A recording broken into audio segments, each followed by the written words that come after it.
에크리라는 제목의 책은 자크 라캉이 쓴 유일한 책으로 에크리는 프랑스어로 쓴 것, 글이라는 의미입니다. 에크리는 자크 라캉이 자신의 에세이, 강연, 연설, 논문 등을 모아 1966년 출간한 책입니다. 나의 욕망은 타자의 욕망이다. 라캉의 이 말은 나의 것이라고 믿고 있었던 나의 욕망이 사실은 나의 것이 아니라 다른 사람의 것이라는 겁니다.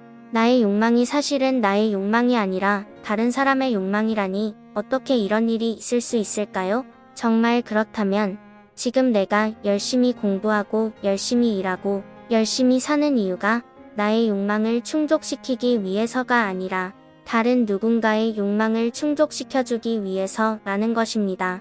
타인을 위해 사는 사람을 노예라고 하는데 그렇다면 정말 우리의 노예의 삶을 살고 있는 걸까요? 욕망은 타자의 욕망이다. 라는 라캉의 주장에 대해 몇 가지 예를 들어보겠습니다. 부모로부터 학업 성취에 대해 끊임없이 칭찬을 받는 아이가 있다고 상상해보세요. 이 아이는 학교에서의 성공이 인생에서 가장 중요하고 부모의 인정이 자신의 자존감에 결정적인 영향을 미친다고 믿고 자랍니다. 그 결과 그녀는 좋은 성적을 받아 부모님을 기쁘게 해드리고 싶다는 강한 욕구를 느낍니다. 이 아이가 학교에서 뛰어난 성적을 내고자 하는 욕구는 순전히 주관적인 욕구나 필요에 의한 산물이 아닙니다.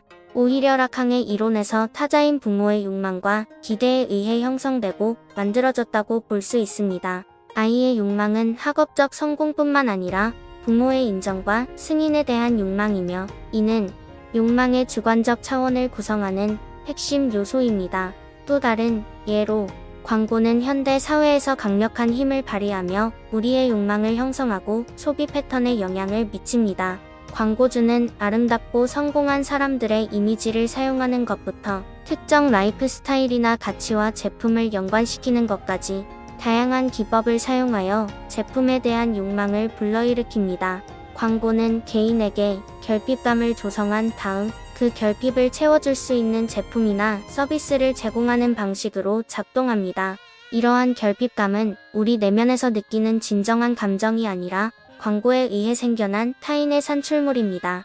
광고주는 성공적이고 매력적이며 성취감을 느끼지만 항상 더 많은 것을 필요로 하는 사람이라는 이상적인 이미지를 사람들에게 세뇌시킴으로써 결핍감을 조성합니다. 또 다른 예는 우리의 욕망을 형성하는 데 있어 소셜미디어의 역할을 고려하는 것입니다. 페이스북, 인스타그램, 트위터와 같은 소셜미디어 플랫폼은 현대 사회에서 강력한 힘을 발휘하며 우리의 욕망을 형성하고 행동에 영향을 미칩니다. 이러한 플랫폼은 개인이 다른 사람들과 연결하고 특정 방식으로 자신을 세상에 알릴 수 있는 방법을 제공합니다. 사람들은 소셜미디어를 사용하여 자신의 이미지, 경험, 의견을 공유하고 비슷한 관심사와 가치를 공유하는 다른 사람들과 소통합니다.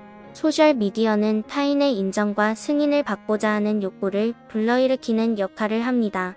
소셜미디어 플랫폼을 통해 개인은 타인으로부터 호감을 살 수 있는 반응을 이끌어내기 위해 자신의 본 모습이 아니라 꾸며낸 멋진 모습을 만들어 게시할 수 있습니다.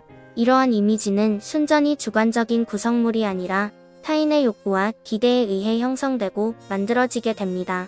나의 욕망이라고 믿고 있는 것은 사실 타자의 욕망이다라는 라캉의 말은 우리가 나의 욕망이라고 믿고 있는 것들이 사실은 나의 것이 아니라 이 사회가 혹은 누군가가 원하는 즉 타인의 욕망과 기대에 의해 형성되고 영향을 받는다는 사실을 지적하고 있습니다. 그렇다면 타인의 욕망이 아닌 나의 욕망을 위해 살려면 어떻게 해야 할까요? 사실 이건 거의 불가능에 가깝습니다. 문명이 생겨나면서부터 우리는 타인을 위해 사는 것이 옳은 일이라고 배워왔고 이기적이라는 말을 듣는 것을 극도로 싫어하기 때문입니다. 그럼에도 불구하고 우리는 나의 욕망에 충실하게 살기 위해서는 어떻게 해야 할지 생각해 보아야 합니다. 자신의 욕망에 대해 생각해 보세요. 내가 진정으로 원하는 것이 무엇인지 생각해 보는 시간을 가져보세요. 자신의 욕망을 직시하려면 자신에게 솔직해지고 내면의 생각과 감정을 들여다보려는 노력이 필요합니다. 그럼에도 불구하고 반드시 알고 계셔야 하는 한 가지 사실이 있습니다. 그것은 인간은 타자의 욕망을 위해 사는 삶이 더 편하고 즐겁다는 사실입니다. 주인의 짐을 지고 사막을 건너는 낙타, 아프리카 초원을 누비는 사자. 과연 어떤 삶이 더 즐겁고 행복할까요? 자신의 욕망을 마주한다는 건 사실 아주 큰 용기가 필요합니다. 마치 천길 낭떠러지 벼랑 끝에 혼자 서 있듯이 말입니다.